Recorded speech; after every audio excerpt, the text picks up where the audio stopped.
This is the Performance MFMX DigidooVoxLdFX. I talked about this in the article about using the concept of complementary effects and synthesis programming techniques to get an enhanced result.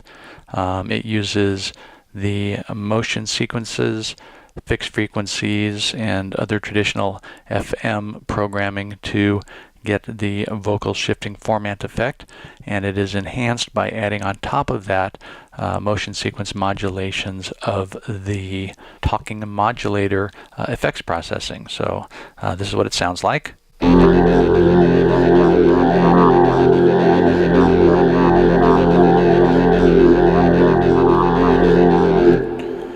let's go in and take a look. I'm using 5 parts because I'm doing a whole bunch of stuff in here. They're all complementary program doing different types of formats, but the same concepts are used in both. You can see we have our Talking Modulator effect. First I'm going to turn that off so we can hear what we are actually creating in synthesis.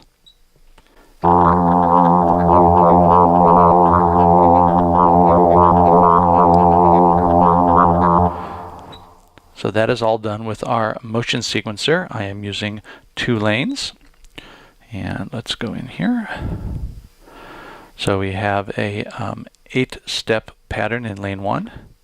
We have a 16-step pattern. And you can see this shape is fairly complex, and I have a combination of the bell shape and the hold shape. And these are modulating the classic FM parameters that we use for this type of thing. And these are our operator level and the frequency and the resonance, along with operator level. This is on different parts because different operators, I am controlling the level in different amounts with different curves and such. You can also see we're modulating the vowel parameter of the Talking Modulator. But again, we have everything turned off. So let's go ahead and play it again.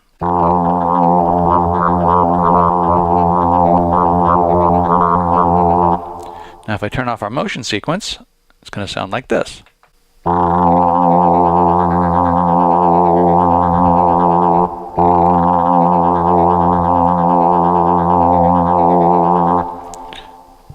if we look at our algorithm here, you can see I'm using our algorithm that has 4 stacked pairs in isolation. This is the 1-2 pair.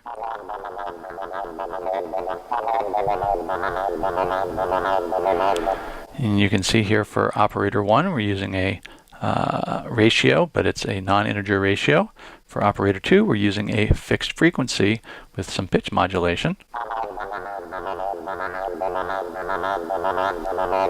So that's giving us that gated repeat effect that I showed you in the Crazy 8 harmonics. If I turn off our motion sequence,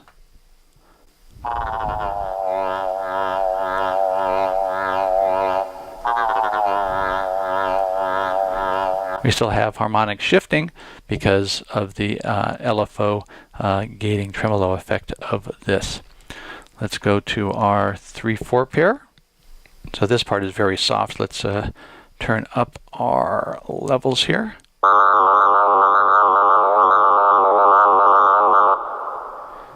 Turn off the motion sequence.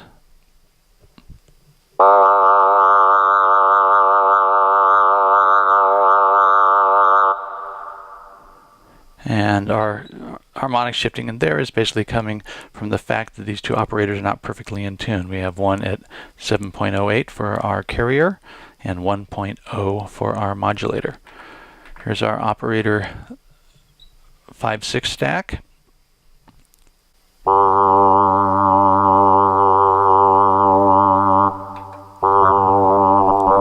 Now that's with the motion sequence on. And then finally our 7 and 8 stack. And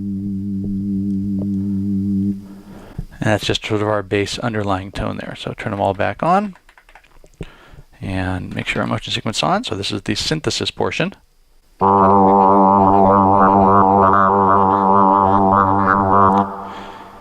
Now you saw we are using the the Talking Modulator effect here, and I have it turned off. Now let's turn it back on.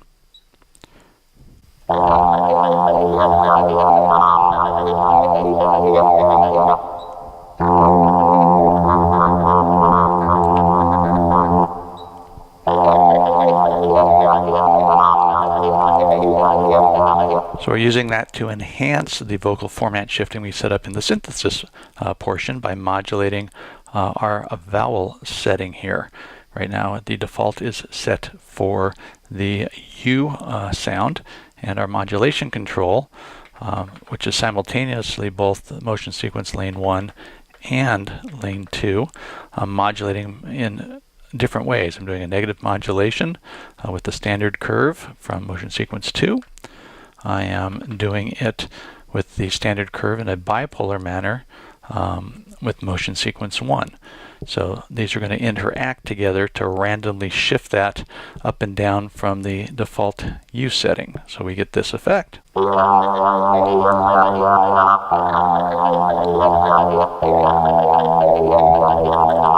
So that's using our effects processing complementary to enhance our synthesis. Turn everything back on.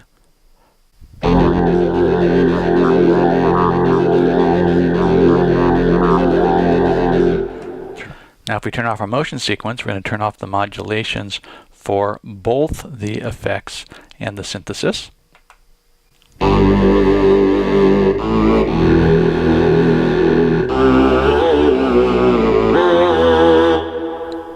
Which is a cool sound, but it's now eliminated the didgeridoo talking sound that is characteristic of that instrument. It's set up to be in mono mode. If you hit assignable switch 1, you can put it into poly, or leave it in mono for your leads. And with our motion sequence.